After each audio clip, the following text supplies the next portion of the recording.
First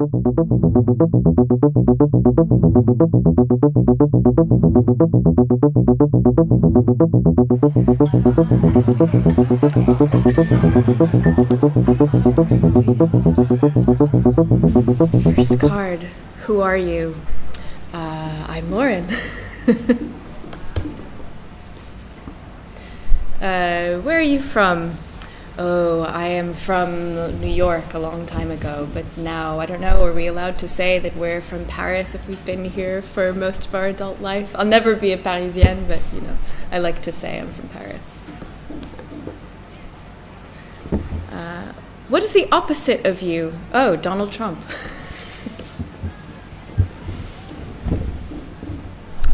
Are you happy?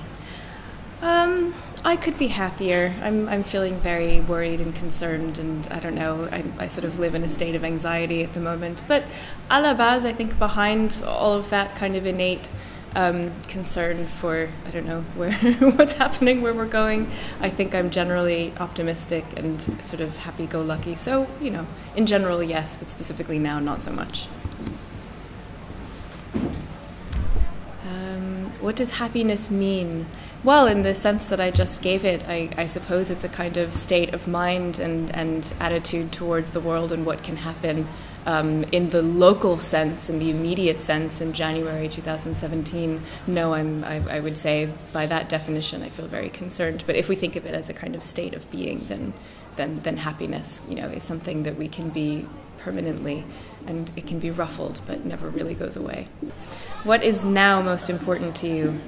I'm sort of divided at the moment. I think at the same time it's important to me personally to have time at home to be sort of calm and removed from the world and to recharge my batteries, because I've been living sort of beyond my energetic means lately. But I also think it's important to be there for other people, because this is a moment where I think we need to be coming together and I don't know, putting our bodies where our mouths are, so to speak, you know, not just sort of mouthing off on Twitter, but actually getting out and being in the world and standing up for what we believe in. So I feel that torn sense of wanting to sort of go home and be a recluse, and also wanting to be very much in the world.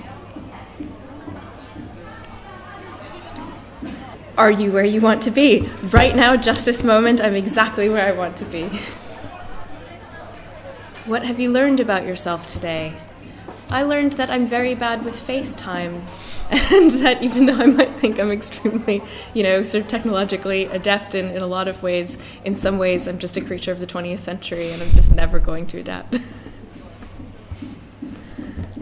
Monogamy or polygamy? Well, is my husband going to see this? That's my answer. How do you deal with fear and this terrible feeling of anxiety that continuously grows inside? Well, my response is to sort of to withdraw into myself and my home and the world that I've made for myself, and to invite friends over and drink a good bottle of wine and breathe and remind each other that everything is changing all the time. And even if change might be frightening in some ways, in others I find it very comforting that, you know, the things that we're most anxious about, they do have a kind of term limit, literally, on them. Do you ever dream of running away? All the time. Every day, yes. How do you imagine your escape?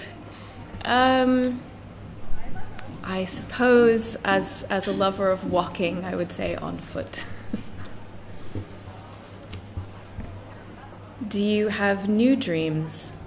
I think we always are sort of reinventing or refining or being surprised by our dreams. I think things that I've suddenly found recently that I want are not the things that I would have anticipated that I would want. Are you an adult? I keep waiting to get there, and I keep turning around and looking at my life and asking, am I there? But I don't think I'm quite there.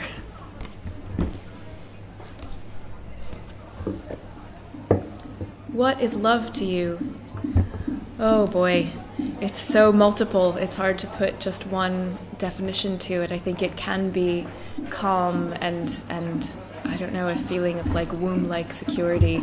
And maybe that's the thing that translates into all the other different kinds of loves, because obviously, it's another kind of love is that exciting, vivacious, heart-beating breathlessness. But I think, in general, I would say it probably always leads or culminates or finishes in that kind of womb-like, satisfaction.